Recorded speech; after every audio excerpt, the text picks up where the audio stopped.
Johnny, do you remember last week when we were trying to do a cast with Sydney and my computer completely crashed, so I had to turn it off and on again? It wasn't plugged in? Well, it was plugged in. I actually did unplug it, though. Did you check if it was turned on? I did check. How do you tell if it's turned on? There's a green light. Is the green light on? Oh, yes. I see it now. Yes. Thanks very much. So after that, I was like inspired. I was like, man, these IT problems remind me of a very, very, very, very, very specific show. Do you know what show that is? Before you tell me, is there a red door behind you? In your loft? No, there's not. Okay. Just because I have something about red doors. Wait, what does IT even stand for? Do you know? I actually do think I know. Do you know in real life? Without Googling it? I think it's... No, I always forget. I think it's like information technologies. Ah, you nerd. I've Googled it a bunch, though. Because I remember being around a crowd of people, they asked me, what does IT stand for? And I go, it? I don't know. I don't know what it stands for. I once was in a job interview and they asked me that for IT, and I was like, I don't know. Well, you did put that you're extensively good with computers. Yeah, exactly. Which you are. All right, Knights, if you haven't told by all these shenanigans, me and Jay are talking about the TV show Community. Wait. That was last time. Crowd. We're talking about the IT crowd. One of the few times you and me agree on a BBC show. So it is information technology. I was just quickly confirming. Information technology crowd. I feel like that's a mouthful. I feel like there's a common thread. Anytime Matthew Berry is in something, we just automatically like, yep, okay, it's good. I haven't seen The Toast of London. That's the only one I'm behind on. But I'm going to say yes. For those who don't know, Matthew Berry is Laszlo in What We Do in the Shadows, and he's also Douglas in the IT crowd. Father! He's head of Rendiment Industries, where they all work for, this big company. Involved in many sexual harassment lawsuits. So quick summary, Jay, for those awesome Knights who haven't seen it yet. Just a quick spill. What's the show about? Okay, so you can find it on Netflix if you're interested. And a quick overview is it's basically the story of 3 IT workers. One who's a go-getter female, one who's a genius, and one who's an Irishman. But in all reality, the show starts with Jen basically lying on her resume saying that she knows a ton about IT stuff and getting hired as the IT manager and getting sent down to Roy, who's incompetent, and Moss, who's I'm pretty sure he's on the spectrum, but he's a genius. So it's kind of their shenanigans as they go through modern life. I don't, it's funny. As I was trying to think about the show, are there any shows that are like this to you? I mean, as far as like a bottle show with a really cheap set, right? Because it's all in just one little set. It's not big a lot. And it's the rare time I don't care about that it's a sitcom. That meaning a laugh track, right? Right. I was thinking about it. The closest thing you're going to get is Big Bang Theory. That's really good. I was thinking the original like Mr. Bean series. It's a little different, but like it's kind of that same dry humor and... Well, I mean, it's British, so you're going to get, like, Red Dwarf feelings, where you have just, like, an uptight guy, an easygoing underachiever, and then a wild card, right? Yeah. And what was the reason I brought up Mr. Bean is because I grew up laughing at, like, just some of the quirky situations he ends up in, like on the high dive or other things. It's similar like that in IT Crowd, where they'll put him in certain situations. So, yeah, a quick overview is it's very British, but it's super funny. It's in both of our top 5 favorite shows. Oh yeah, one of those no consequences, but it doesn't matter. Yeah, I've been really enjoying this run through. Like there are times where I like flat out start belting. When like the laughter comes from like your belly, like it's been like that. Like I can't help it. It's just like it's belting out. Uncontrolled laughter, the best kind of laughter. So that's kind of the overview, right? Do you have anything to add to that? Like. No, that's perfect. That's perfect. It's just a workplace sitcom, and it is the rare sitcom because you and me we can only stomach 2 sitcoms. Yeah, the laugh track's hard to handle. Big Bang, Yeah. Big Bang and this one is the only two I can really stomach. I know. I can't even do Seinfeld anymore. I'm turning. Oh, I'm I can't do turning that Seinfeld. way. I can't do Friends anymore. Yeah. Even like Third Rock from the Sun, shows I like worship, because that's all they had back then, right? Right. Now it's hard to go back to the laugh track once you're done with it. It's hard to deal with it again. So no, that's a perfect summation of it. What? Okay, let's go over some things. Matthew Barr didn't come in until season 2. Correct, but the seasons are quick, right? So that's the other thing I like about the show is 6 episodes a season. Yeah, and they're how long are the episodes? Series. It's in England. It's not called a season. It's a series. Oh, yeah. Okay. They're like half an hour, so it's like what 2.5 hours a year. Yeah. So like we just restarted it maybe 2 weeks ago, and we're already more than halfway through the series. It's so bad through the show. It's so bad. You can get through this one super fast. Honestly, if you have a free weekend, you can knock it out. You can do the whole thing. That's not an exaggeration. Okay. Any things that before we get into kind of like not quite spoiler territory, but like maybe stuff that's like a little bit more informative about the show. Is there anything like completely spoiler free you want to say? No. So like the humor is very much nerdy tech humor. That's a big component, but it's also like everyday life humor, right? It is office, like I said, comedy, so it's workplace shenanigans, right? But it's not. I feel like you don't need to be a super nerd to laugh, and you don't need to work in an office to laugh, right? But it is deadpan. You weren't kidding. It's dry. It's deadpan. It's what we love.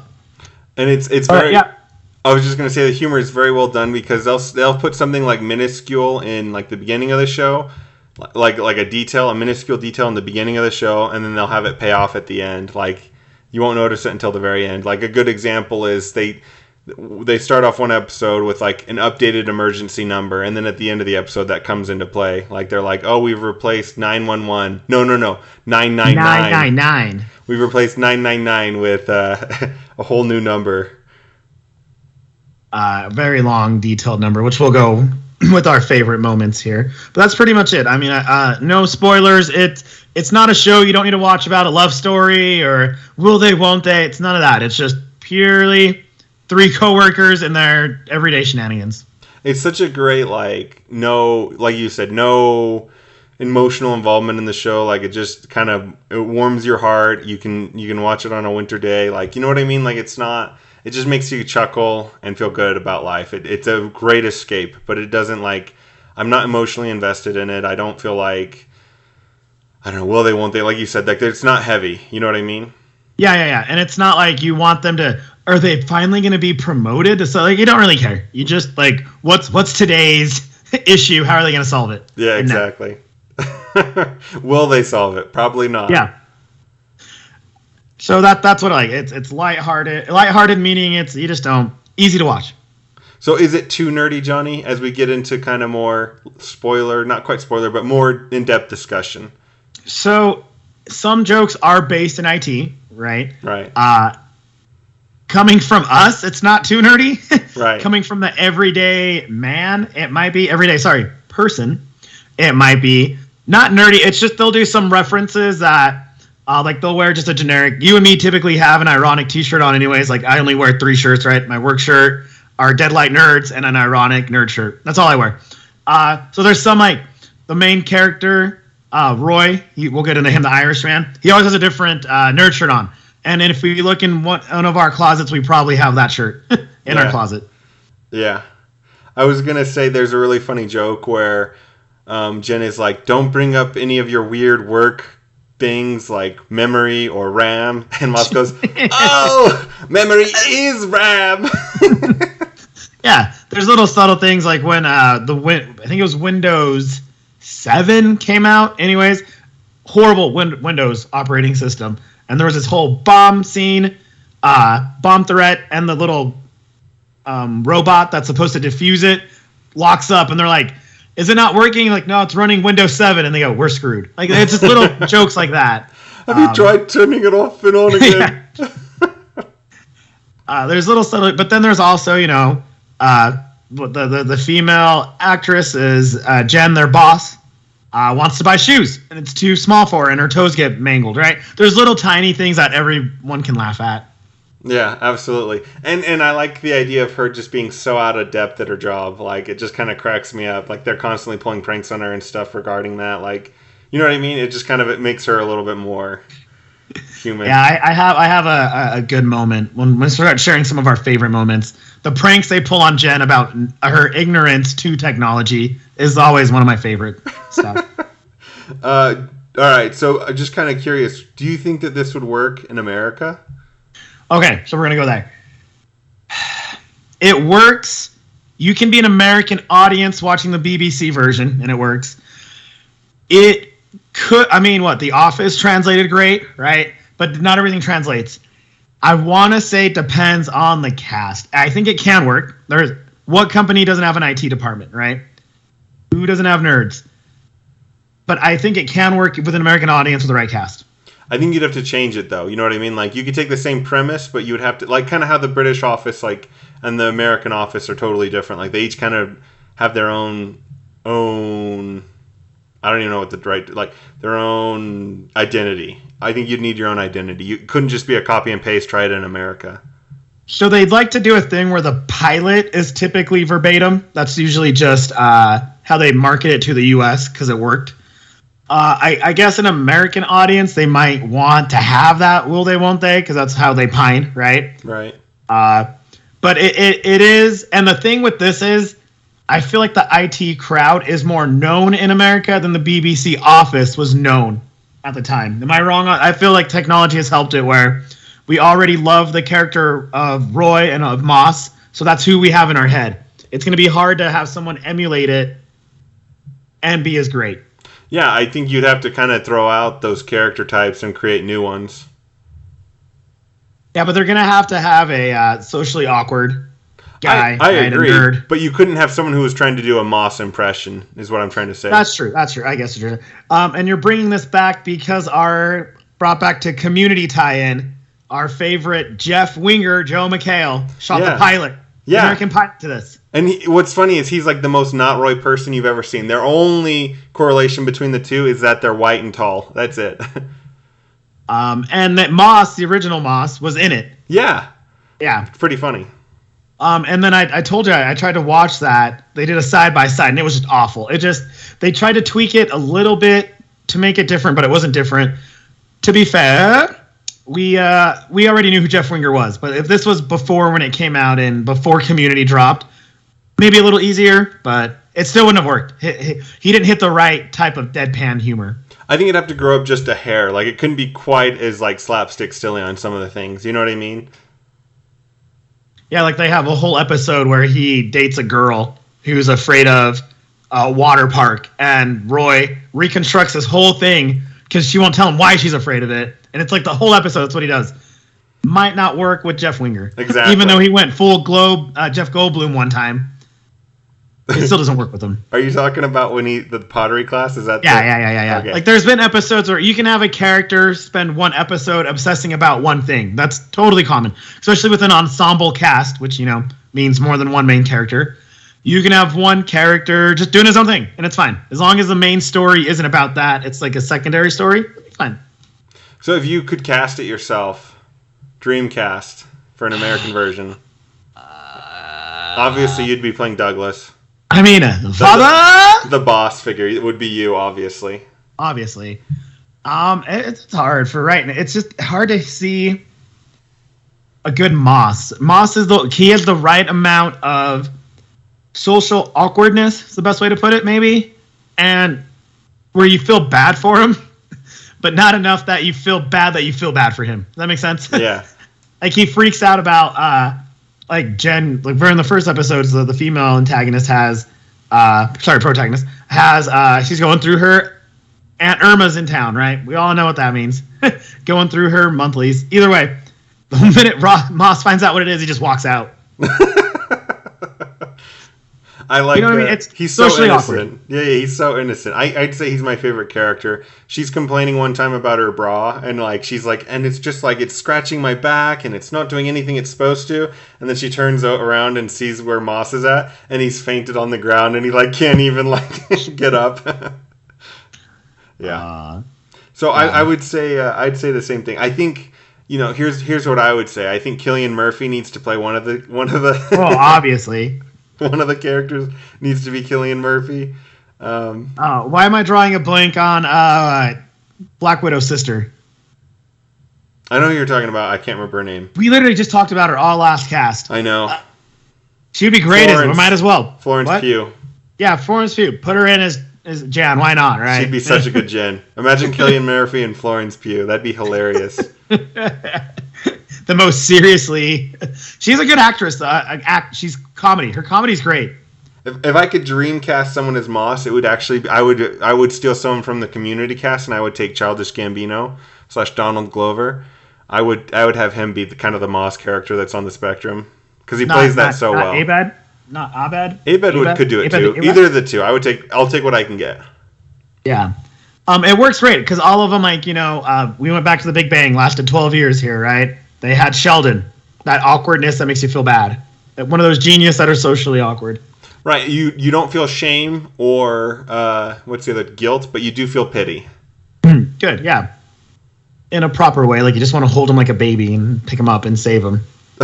I was going to ask you, some time has passed, right? How long has it been since the film? I want to say, 12, 15 years? Yeah. They did. England has this beautiful thing where they knock out like 2 seasons and then 4 years later they'll do another one and then series. And then they'll do another one randomly and then they'll just do a random holiday special. It's like Sherlock. Yeah. They won't Same touch thing, it right? for 4 years and then they're like, oh, let's do another mini series. And we'll knock it out in a week, right? It's not that hard. Yeah, I love it. Okay. So yeah. So in between, when it first started to the last one, I think they started in 02 maybe, and then 2012 they did one special. It's been a long time. But it's been a while since it first dropped. So do the jokes still hold true, you think? So a lot of them, we stated, does still land. When they're making, obviously when they make fun of someone's Tumblr account, Tumblr's not a big deal, right? Right. Not anymore, right? They would make a joke about TikTok instead of a MySpace joke. They had one about either Facebook or MySpace, and they called it Friend Face or something. It was supposed to be Facebook, but yeah. Yeah. So you know what I mean? So that's something that would have to change. Right, and even that one would kind of work a little bit. Tumblr wouldn't, but Facebook is still around. Right. Yeah. Better than MySpace. And I think I remember seeing Roy with a Reddit shirt. Reddit's still there. Yeah. So it'd be more like smartphone jokes because when they started, they were flip phones or just Nokia, not smartphones. Yeah. One thing I like is that I'll just give you an example of sometimes jokes feel pretty outdated, especially depending on if you're trying to take on a social stance or not. So there is an episode and it's one of my favorite episodes, where Jen gets invited to a play. And what's the name of the play, Johnny? Gay. Yeah, the name of the play is Gay. And what's great about it is they're not at any point, at least that I remember, I don't think they're ever really making fun of gay people. They're making fun of an awkward situation that she isn't sure whether or not the guy she's going on a date with is gay, but they never make fun of him. You know what I mean? They never poke fun at the gay people. The situation. Exactly. So I thought that was a great way of walking that fence. You know what I mean? Where you can have it be part of the discussion and have it be kind of fun, but not have it be at anyone's expense. That whole episode, the most un-PC episode you're going to have these days, but they make fun of themselves, so it's okay. Right. Right? It's not a big deal here, but over there they have disabled, or here would be the accessible stalls. And over there, but they're individual there. They're not like right now, if you go to a public restroom, there's the accessible stall, which has the handrails, and then the other 2 stalls or 1 stall, right? But over there, in that scenario, there was only the main restroom and then a side restroom for disabled people, because that's the whole point is one of the actors didn't want to wait in line to use a restroom. No, it wasn't a matter of lines. It was that there was a guy in the bathroom who was helping people, handing out mints and stuff, and they had stage fright. That's right. Okay, good memory call. They didn't want to tip it's not even a concierge, right? What they called. The bathroom man is what we'll call him. Yeah, and then they were like, "Did you tip him?" I tipped him a quid to not go to the bathroom. What is a quid? They keep saying it. It's another word for like $1. I mean, Okay. it's Like a they use pound? pounds and quids. Okay. Yeah. It's because it's the European Union still back in that time. They had different variations of money. Yeah, so Roy and Moss, Roy goes and uses the handicap bathroom. It's so funny. If you guys haven't watched the show, if we haven't convinced you yet, this will convince you. Roy tries to flush the toilet and instead uses like a call for help like lever. Yeah, it's one of those like when you fall and you can't get up, you need assistance. Yeah. So suddenly he's so nervous because like the hotel staff is breaking down the door thinking he's disabled. And he just wanted to use the bathroom. Yeah, so he got himself in this scenario where they were like, he's like, I'm disabled. The way he just said it, like he's just a little crying person. Yeah, and they're like, how are you disabled? Leg disabled? Where does that go? Is that in your top 5 favorite episodes? Yeah, that's a good one. Yeah, that one was. I like that one a lot. I would say it's in my top 5. So kind of on that same note, I was going to ask, like, does this show, like, we talked about how it's pretty light. Does it make any kind of social statements, you think? Or, like, is there any sort of, like, I feel like they don't really weave in any politics or anything. Like, it kind of just feels pretty lighthearted. What do you think? No, I mean, you can justify that they're just anarchists, hacker dudes that back then, they don't care about anything, right? Yeah. And they don't make a statement. You and me were watching, we won't name a show, and we were just like, we use these for escape sometimes, right? Awesome that you want to do social commentary, but we love escapism. This one, they don't do it at all. I mean, Douglas gets sexual harassment suits like every week. Yeah. Okay, I was going to ask you that. Did you like the original boss? So Douglas comes in, Matthew Berry comes in halfway through the second season and replaces the Reinhold Industries, Mr. Reinhold, the boss. He replaces him as his son, who's been estranged, missing for however many years. What do you think about that? What are your thoughts? It's a lot like Parks and Rec when Brandana quits, leaves, and no one remembers him as even a character. Yeah. I honestly forget about him a lot. Yeah. He fits that tight. It's almost like the show would still be 9.8 or not even that. The show would still be a good show if he never got replaced because he's not a main feature, right? He wasn't used as much. But then when you got a boss like Douglas who adds on to the ensemble cast, and then it just levels it up. I would say some of the best jokes of the entire series 100% come from Douglas. Even just him being around can be funny. Like the certain outfits he wears. He goes jogging at one point with like a very deep V-neck, and it's just like there's just something about Matthew Berry that he just has such a stage presence that it's hilarious. And I'll say this about the original boss. He wasn't my favorite character, but he has perhaps the greatest death scene of any character in any sitcom in all of history. Do you know what? He just gets out and falls out the window? So his secretary comes in when he's in the middle of like a board meeting, and she's like, "Sir, there are some police officers here. I guess they had some questions about your trust fund or something like that, about the pension fund." He's like, "Oh, I'll be with them right in 1 minute." And he just walks over to the window, opens it, and jumps out like casually. I'm pretty sure the writers of Game of Thrones stole that because that's how one of the kings offs himself too. Oh yeah. It's not Freddy, it's the other one. It's his brother. Anyway, right? Just horribly funny. Yeah, I was. That scene too. Sorry, that scene. The funeral right before Douglas comes in. One of my top 10 lines. Roy doesn't know what to say. He's like, I never know what to say to the widows on this. And they're just like, Jan told him, like, just, say sorry for your loss and walk away. And then he on. Just and move on, yeah. For you to move on. And then he just says the whole line to the widow. Sorry for your loss, move on. And then he just walks away from her. So bad. I would say this about Douglas. Like him coming on really does transform the show to be much funnier. Like just one simple scene. His accountant is telling him he's wasting too much money. He's like, "You think I care about money? Roy, give me 20 pounds. I'll pay you back." So Roy gives him 20 pounds and he throws it out the window. See, I don't care about money. And Roy is like the most like stickler of, he's the biggest cheapskate in the show. Like just the worst. Yeah, he once loaned their boss, Jan, like seven pounds. And then like the whole episode, he's just trying to get it back. Yeah, he's following her. Yeah, like, I need the money back. Need it back right now. So you would say definitively that Douglas's appearance makes it much better. One of the rarest times where, because I always say whenever a show brings in a new cast member, they're trying to save it, right? And it works great. Like Parks and Rec kind of had to pull two people out of the hat there because they were about to get canceled. This happened to, there's a new show, Welcome to Flatch, and they're trying that too. That's never like a great sign. It's like a Hail Mary, right? Yeah. I don't know how much of a Hail Mary this was. I don't know how big Matthew Berry was in England at the time. Yeah. I don't know how big he was. I don't know if this was like, oh, dude, we need him to boost our ratings, to a little bit more help. It doesn't come off like that. It doesn't come off like they were having issues with the boss or anything wasn't working. It kind of just felt like the writers were just kind of like, you know, it would be funny if the boss just jumped out the window.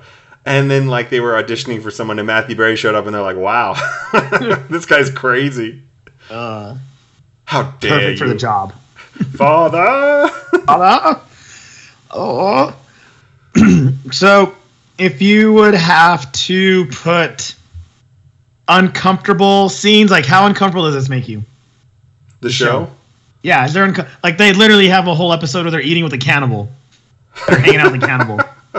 Yeah, that one does make me a little bit uncomfortable when he's all excited and sharpening his knife. I would say there were some situations where I legit was extremely uncomfortable, like, but I'm still laughing. Like when Roy's got shit on his head.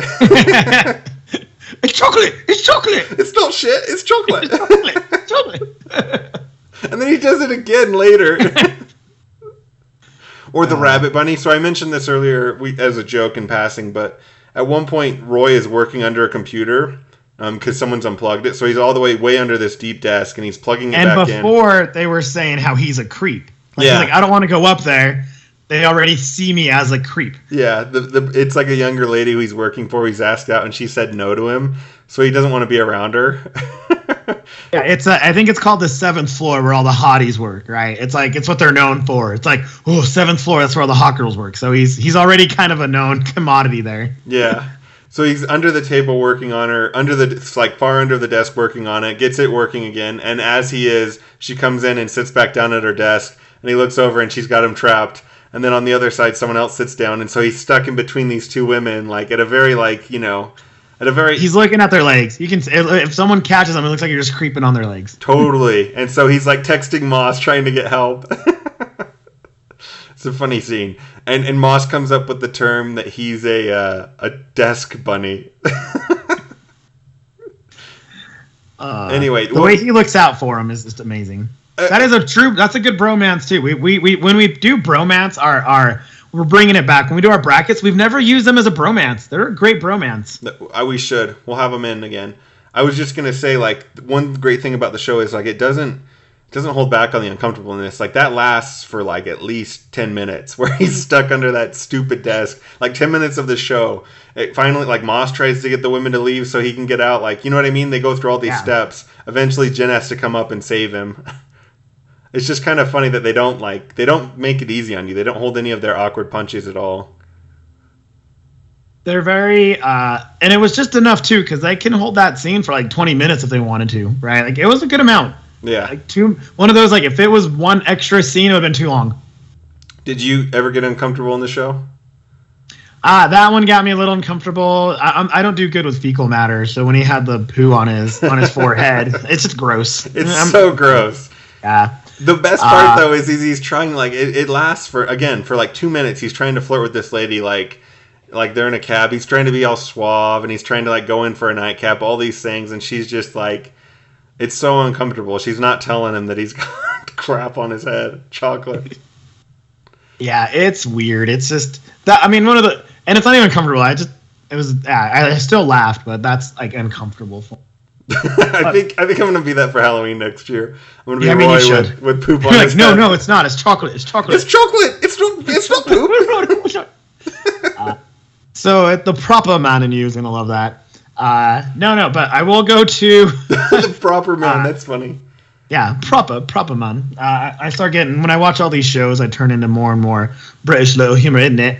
And that's when our DM Eric, our buddy. When we hang out and play Dungeons and Dragons, he'll be like, someone's watching British comedies. I'm like, yes. But anyways, so let's go back to a funny moment. And this is one that I forgot about. But on my rewatch, because whenever you tell me about something, I'm like, oh yeah, and then I rewatch it right away. One of my favorite pranks they pull on Jen is the internet box.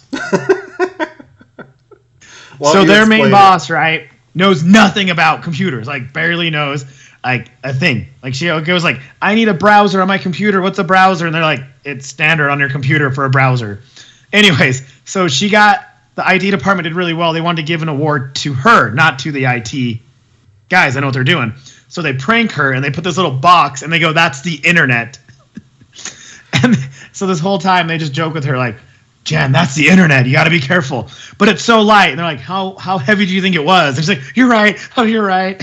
It's the internet. It doesn't weigh anything. Anything, Jen. Oh. But the best thing about that joke is, so they set it up. They keep saying like the elders of the internet. They just make it more and more intrusive. And she just keeps buying it. So she goes to the award show and starts talking about the internet box, and the whole crowd believes her, so it backfires the joke on them. And then eventually, like, the internet gets destroyed, and they're all freaking out, like they think the world is coming to a complete end. It's just great. I mean, and the only other side one that it does backfire on her is they tell her, if you Google the word Google on the computer, it breaks the internet. Everything she gets crash. it from good authority. It'll crash on good authority. I was going to ask you, how much of the show do you think is funny because of good writing? How much is it because of just good characters? And how much is it just, I don't know what, you know. I feel like on a true comedy, because you can write the most amazing thing in the world and they can just not, you know, deliver it right. Or you can write garbage and someone can save it. I mean, how many movies have you seen? Like, dude, even, you know, Robert De Niro couldn't save this movie, right? A lot of things just can't be. Even Leonardo DiCaprio is not going to make this a good script. I think it was just a great thing of people who were passionate about, or who were, you guarantee the writers worked in an IT department. Yeah. Like they had to a little bit, right? Totally. So it's a thing of great casting and great writing in my book. So I would agree. I'd say it's like a trident, man. It was like they had great casting. And then the characters that they created, I don't know if it was, you know, out of whole cloth, if the writers created them or what. And then the third one, so great characters. And then the third one was like great writing. Like the plots in the show are so funny, like so well thought out. You know what I mean? So when you get that, when you get a good actor who has a good character and he's in a well-paced, hilarious show, it's just nonstop laughs. Like I laugh so hard at this show, and it's amazing that not enough people know about it. Like, we have plenty of people on the cast. How many do you think actually have heard of IT Crowd? Oh, yeah. It's kind of, like, baffling to me how we assume, especially on Netflix, because out of every streaming site out there, Amazon, I guess, is probably the most achieved, because everyone has Amazon Prime. But Netflix, right? Who doesn't have Netflix? Hulu and HBO, those are kind of more niche to people who don't care about. But everyone has Netflix. Yeah. You'll go through every show on Netflix in, like, a week, right? Give it a chance. Yeah, for all the crap that's on Netflix, IT Crowd is not crap. It is so funny. No. I do. Again, I love going back because we get all excited, but they do. And this is something that, luckily, you and me, we're on the spectrum of, we grew up playing sports and watching, you know, Justice League Unlimited all in the same day. So we spoke both. But there's a whole episode where these nerds try to speak. What do they call it? Man or proper. Man. Proper, being a proper man. That's right. That's right. Proper men. Proper men, like proper men. So they're talking like football slang, and it was a whole episode dedicated to them trying to do that, like support their, because over there it's soccer, right? So they were like, "Who do you support?" That's the quick side note, Knights. There is a little slang that doesn't translate unless you're into comedy, BBC comedy. Support is who do you follow, right? So. And then Roy makes up a team, and they became best friends with these guys at a bar because they're also West Hammers. And one of my favorite lines is, they become friends with these guys. These guys are criminals. They rob a bank, and then they get ratted out. And then they're like, who's this new guy, Roy? We don't trust him. I bet he's not even a Hammer fan. And Roy just goes, wait a minute. You can say whatever you want about me, but don't talk about my beloved West Hammers. I love them. Whole premise is he just talked his way out of getting murdered. And Moss shows up and ruins the whole thing too. Uh, That was a robbery. Did you call the police like you were supposed to, Roy? And that's another thing too. And my favorite thing is because whenever I try to speak sports like that, I'll do like when they get stuck going to a football match and they go like, Roy, this is boring. Oh, he kicked the ball. Oh, he kicked it. And Moss wants to leave. He's like, oh, they're having a laugh. Oh, they're having a laugh. So there is a little things that take a minute to understand the joke. Yeah, but it's hilarious once you do. I think my favorite part about all of it was just this idea that like they're trying so hard to be manly men, and Roy agrees to chaperone them around for a day to like make up for like losing some money at the card table with them. And then as he's like chaperoning them, he's talking with Moss on the phone. He's having a good time, and he looks over, and they're robbing a bank right then. It's just so funny, like the turns that the show makes. I don't know. It cracks me up. And then he starts crying, like they have to wait out the cops. At the end of their shows, they do like a end credit scene, right? Where it almost looks like it's an unseen version of a scene in the episode. So on that one, it's when they're doing the getaway and they're hiding in a truck, and he starts crying. Like, are you crying? And he's like, did you check that ludicrous display? And he just starts crying. It was just that made me laugh out loud. I like that they both. Yeah, I don't know. So are we cool to just go into like our favorite episodes? I mean, I have been. Okay, cool. There's one that's far not my favorite episode. It all revolves around this red door that they don't want Jen to go behind. Like, and the reason that it's so funny to me is because the reveal of when they finally open the red door. I almost don't want to say it in case anyone's watching this and ends up watching the show. But they look behind this red door, and it is the funniest reveal of like any show to me. Just because it's so stupid. So they build it up as you don't want to go there. There's all this stuff like don't do it, and they work in the basement of a beautiful building, so they're sketchy down there. That's the premise. The door looks like it was like from the 1800s. Like it looks like a haunted door, which it kind of is. Like just the whole idea of like Jen needing to know what's behind it, and then when she finally does, what it kind of revolves into. Yeah. I don't know. So I don't know, Johnny. I almost don't want to talk about it. And we'll do dead air for 2 seconds. Pause if you don't want to spoil it. All right. What's the spoil? So it's Douglas, my favorite character, maybe. Douglas or Moss are my favorite. Oh, not Douglas. What's his name? Douglas is the boss. You said Douglas, and I looked away. It's Richard. It begins with an R. Raymond. No, Richmond. Richmond. I knew he'd get it. And he's like this crazy goth-looking guy. Like, she opens the door. Goth with the white. Make, like, goth. Like Kiss. Kiss the band. Yeah. So she opens the door, and he's, like, standing there. And he turns around and looks like a vampire. Like, even his arms. He looks like a vampire. And she just screams. I don't know why the reveal just cracks me up so bad that like, is he a vampire? Isn't he? And you kind of don't know. Like they pretend like he might be a vampire for a minute. Like when he smells her blood or anything else, or he's like creeping up behind her. Like you think he might be a vampire. Do you remember that? Like she cuts her hand and he puts a Band-Aid on it. And yeah, they also do the best thing too. Is the very next scene is the most like calm, normal scene between the vampire the transition. And her. Yeah. They transition them just sitting all nice and relaxed, and he's like, "Oh yeah, they forgot about me. I work at night." The whole premise isn't that like there's anything dangerous behind the door. It's just that Richmond bums them out, so they don't want him coming out of the room. I don't know why that cracks me up so bad, but it does. It does. And moving on from that, there's later another episode. Is it okay if I just bust out two real quick? Go for it. Okay, so there's another later episode where Jen is like confessing how much she appreciates the three of them and how they're friends. And she's like, I just love you guys. And then her boyfriend, Peter, comes in and he's like, oh, my friend's bailed from our dinner party tonight. We can't do it anymore. Unless you know three guys who are available tonight. And so it's this uncomfortable situation where she invites Moss, Roy, and Richmond to this dinner party. And then the dinner party, this is far not my favorite episode. Like, the jokes in it are hilarious. Richmond hooking up with his date, the model who just had face surgery, and the lady who's like constantly attacking Moss. They in the end of that scene, and I quoted this literally like a week ago. The model with the broken face has a really nice place because she's rich, and Roy's walking her home, and she has both gaming systems, which is still rare to this day to have Xbox and PlayStation, right? Yeah, unless you're Eric Weiss. Yeah, or me now. But or that's you. why I made the joke. It's like, she's like, yeah, you never know. What if it only comes out in one system? So I made that joke when someone's like, did you get a PlayStation? I'm like, yeah, what if this game comes out just in one system?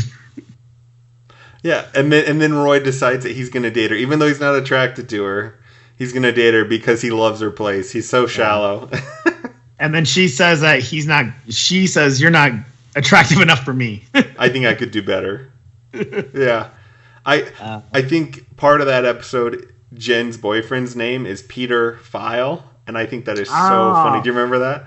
I'm Peter File. That's how they say it in America, not there. Who's a Peter File? No, it's Peter File. His name is Peter File. Yeah, and it's very, they always have different relationships, and they go nowhere, but it's funny because it works. Yeah. Yeah. Yeah. And there's really no character growth. Like, Moss doesn't improve at all. Like, none of them get any better. All their flaws stay flaws. Going from Douglas, right? He has a date with this beautiful reporter. Oh, dude. And she tells him a secret, right? This is one of my favorite Douglas moments. And they're having dinner, and she goes like, I used to be a man. And Douglas goes like, I don't care. Keeps eating. They have this whole thing like they're best friends. She's watching darts, drinking beer in the bed. You think he's fun. So progressive. Like, you think he just, yeah. Like, he doesn't care who you were. Like, he just likes the company. Fine. And she's very pretty. Really pretty actress. Yeah. Anyway, so they go, and then he finds out, right? When does he find out? So they've been dating, like, for weeks now at this point. And he's like, I can't believe you thought it was a big deal that you're from Iran. Yeah. She's like, I'm not from Iran. He's like, no, that's what you told me at dinner. You said you were from Iran. She's like, no, I used to be a man. And the funny part is they have a full-on brawl. Like, Peter Griffin fighting the chicken brawl. Like, breaking through windows, going through labs, and just slugging it out. Yeah, like it turned, yeah. It's so funny. And then at the end, he's kind of like, he regrets dumping her. Yeah.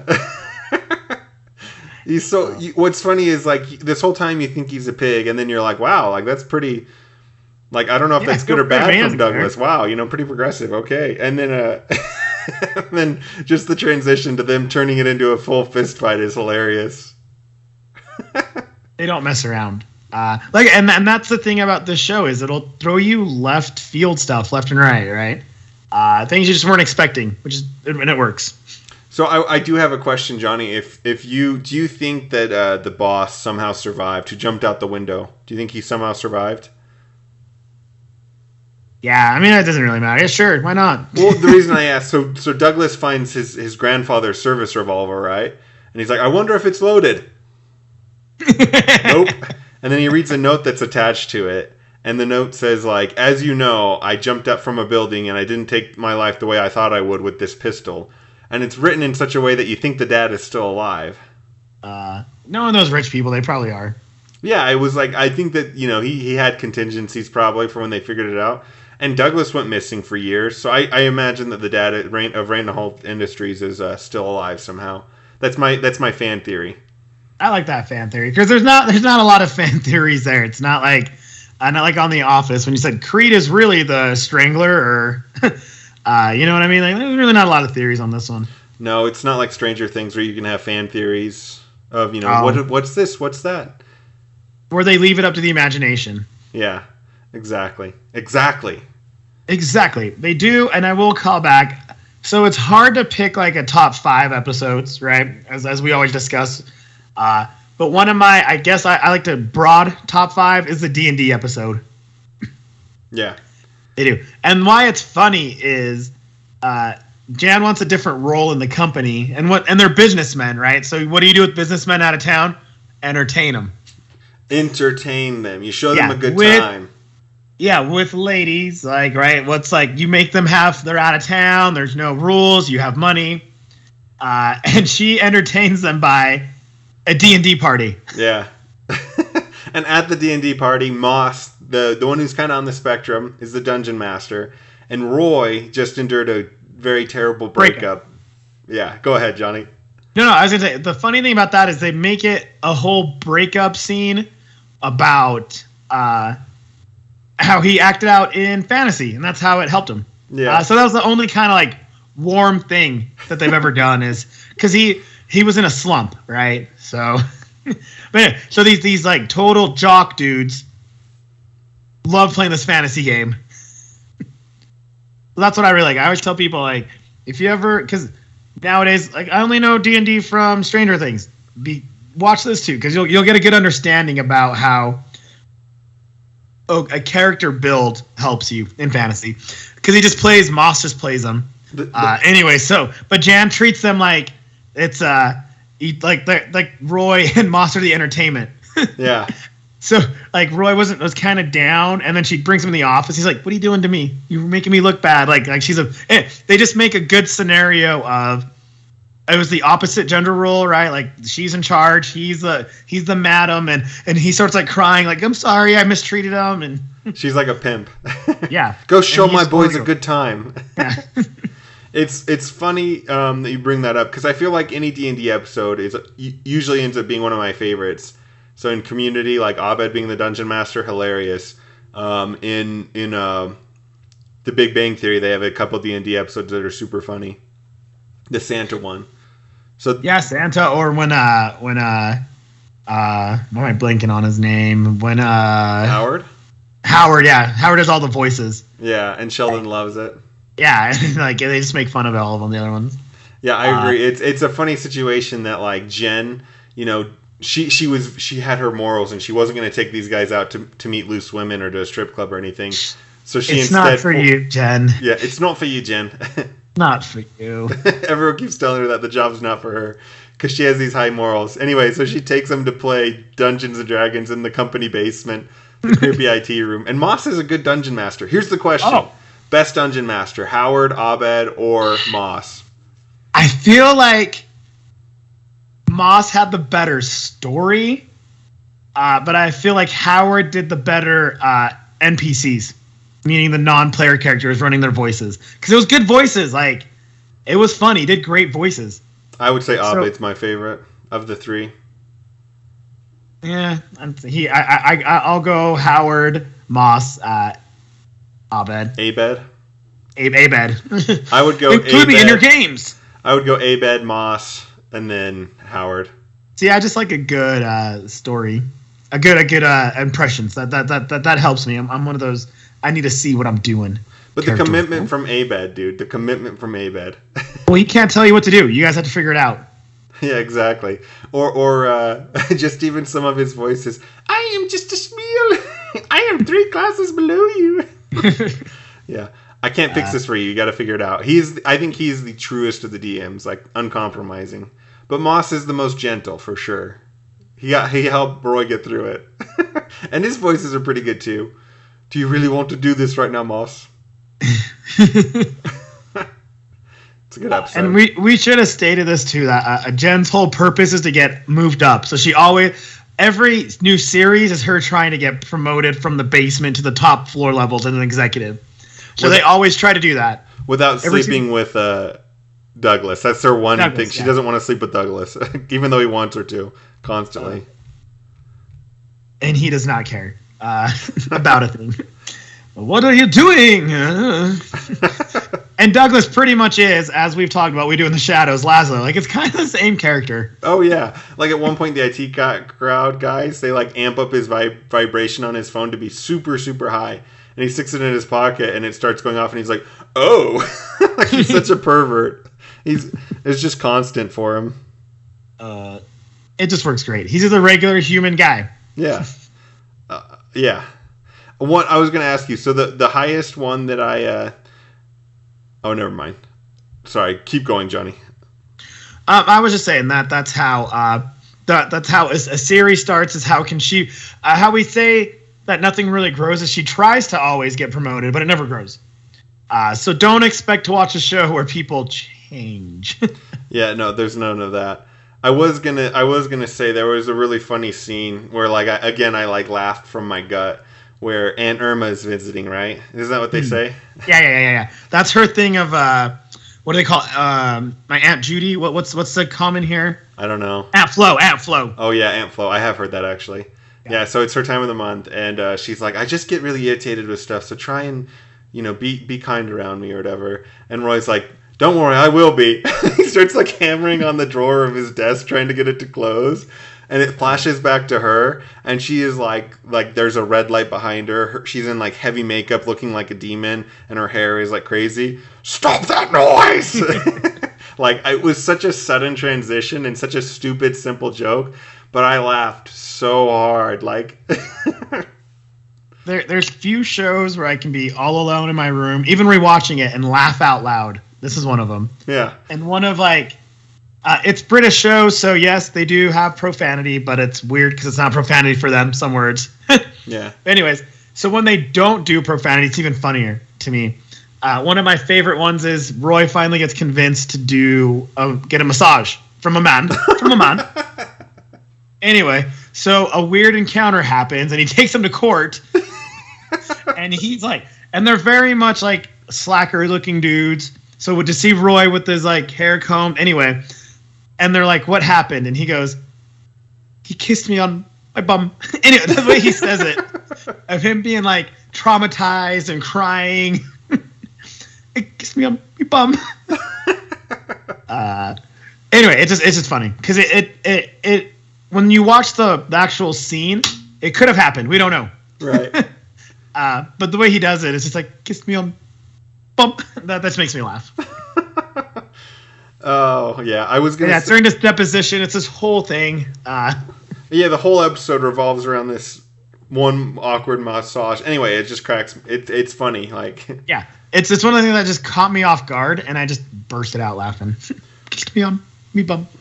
One thing I do like is when Roy is trying to watch this movie without getting spoilers, and I can feel for that. Like, he doesn't want spoilers. People keep trying to spoil it for him. Jay, I spoiled freaking Captain, which one was it? Civil War, like 12 years ago. Let it go, Jay. It was Infinity War. It was Infinity War.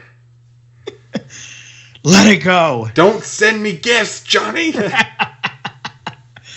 happened, Johnny? That was a callback to before me and Jay started casting on the rag. And I sent him a GIF of Captain America. And I sent it in the big group. And someone side texted me, shouldn't have done that. Jay's going to lose it. And then it was like a countdown. 3, 2, 1. I just get you unloading that you've been not trying to do it. And it's spoiled and left and right. It was a great scene. It was when Cap is fighting Thanos. And his hair is waving. I thought it was a beautiful scene. But it was a GIF, and you were loaded. I was really excited for Infinity War, to the point where I wasn't watching any trailers for it. I had completely... I didn't even know you were off the internet. I was off the internet, yeah, so I wasn't getting on social media. Like, it was a week before it. Like, the show was upon us. I had been off everything, no trailers, no nothing. And Johnny sends a GIF of Captain America. To the group. It's not just to you. So Thanos is closing the gauntlet to activate the Infinity Stones, and Captain America grabs his fingers and prevents him from doing it and is just screaming, and his hair is flowing, and the whole scene is like beyond epic.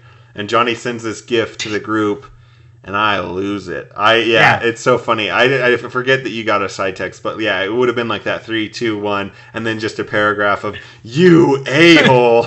I've been waiting. And I just F you F. It's literally like a Schitt's Creek thing when I'm David and my eyes just turn. I just go like, ooh. And I was in California for WonderCon, so I was just on a nerd high that weekend. All excited to play D&D that week, and I was loving life. And that movie's gonna drop, and out of nowhere, Jay unfriends me in real life for like 2 weeks. I was ticked. We didn't talk. We didn't cast for at least a week. I didn't talk to you. I'm shocked you didn't delete me from life. Like I was. You let it go after you watched the movie, and it held you back. Like you were okay. Yeah. It wasn't a huge spoiler. It was just one little tiny gift scene. Oh, no. I didn't know that Thanos and Captain America would be meeting. I did not know that. There was a lot going on with that scene that I didn't know what was happening. Like, that I had no idea that, Thanos got the gauntlet, that he had gemstones. Like I said, I was completely off all of it. Which is crazy, because I, read a comic book. But I get it, though. Now I know who you are, and I only send you trailers. Every time there's a new trailer, I'll just send you a link now. Well, I stopped caring now at this point. I'll watch trailers. Yeah, you watched them before me. But anyways, back to the original Side Note Nights because we have to get out. That's why Jay got upset. Yeah, it was fun. Let's do one final like maybe scene or one final episode, and then we can wrap up with any final remarks. I've hit a lot of them. The only thing, that $20 bill one. You're funny. You're right. People just always talk about that one. If I had to tell someone an episode to watch, you know what? Even if you just watch, there's few times where you could just watch the first episode. A lot of people always go with a new series like you just have to get past the first season and you'll love the rest of it, right? This isn't a show where you have to get. It's like what we do in the shadows. You don't need to get past the first episode to fall in love with this, right? Not at all. Right. There's a. I think it's like the third episode. It catches on fire. The fire hydrant catches on fire. Something that stupid. Right? Yes. You don't need to power through any episode to get to where it's good. 5. Fire. But yeah, that my whole synopsis is you don't need to push through anything to love this show. No, not at all. Yeah. It does get better in season 2.5 because we're just Matthew Berry simps, as the kids will say. We worship him. It's so true. I do like the one where so we've spoiled so many of them. I'll just say this: Jen goes on a bad date, and the guy spreads a nasty rumor about her, and it's a really funny episode. Do you know what I'm talking about? Yeah, that's the fire one. Oh yeah, it is the same one. Oh, I love that we picked this. Oh, I kind of love that we picked the same final episode. Yeah, it's just because that's the one. Yeah. She just has a date, and then he doesn't know how to react. Right? Is that the fire one or is that the foot one? It's the same one. It's the fire one. Okay. Yeah, I'm second guessing myself, even though I literally just watched it 2 nights ago. We'll say sure. It's Jen's either running out of the office because her feet are encroached,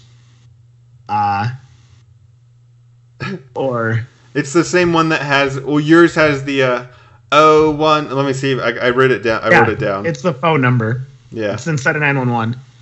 Yeah, instead of 999. It is because she can't. Right, she gets in the car accident. Yeah. 0118999 881 725 3. That's the new emergency number. So Moss is trying to call it while there's a. Anyway, okay. All right, Johnny. Any final? One final thing I wanted to say. Matthew Berry does a funny thing that we quote all the time. Just can you read my mind and think of what he does in the show? No. I'm going to the door. There's someone at the door. Yeah. There's someone at the door.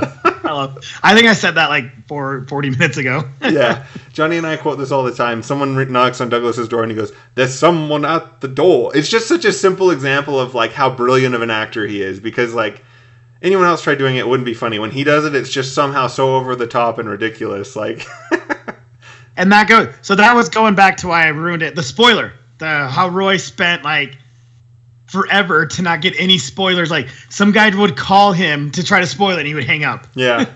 And this other friend of theirs, quoting friends, would call him, try to spoil the movie, and he would just hang up. So that was the whole premise. Yeah. And Douglas like is trying to guess the ending, and Roy hates it. Yeah, it was the whole thing where he just wanted to watch it in a good area, and every like they go to a cannibal's house. He does everything he can just to try to watch this movie. Yeah. So final thoughts, Johnny. Rate the show out of 10. It's like I said, it's in our top 5 for a reason. It's a 10. I can rewatch it. That's how I told you. Modern Family, great show. Watched pretty much every episode, but I won't rewatch it anymore. And it's not that old. What if you were rating it based on like figure skating rules? So you never give out 10s because what if something better comes along? What would you give disgusting. I'm 9.8 then. Okay. If that's what we're running. I was going to do a 9.4. Wow. You're my British tolerance is a hair higher than yours, so I've been watching a little bit more. No, I don't know that I would hand out anything more than a 9.6, so 9.4 is pretty high. Really? Man, I throw tens around like it's nothing. That's why it's meaningless to me. I know, I'm just messing. We're going back to the 10. I'll give it a 10 out of 10. If you're No, a top five like show, it's 10 out of 10. Yeah, I mean, where will it be in like a year from now? Like it really is like 2012. Like that is 10 years ago, right? Think about it. Yeah.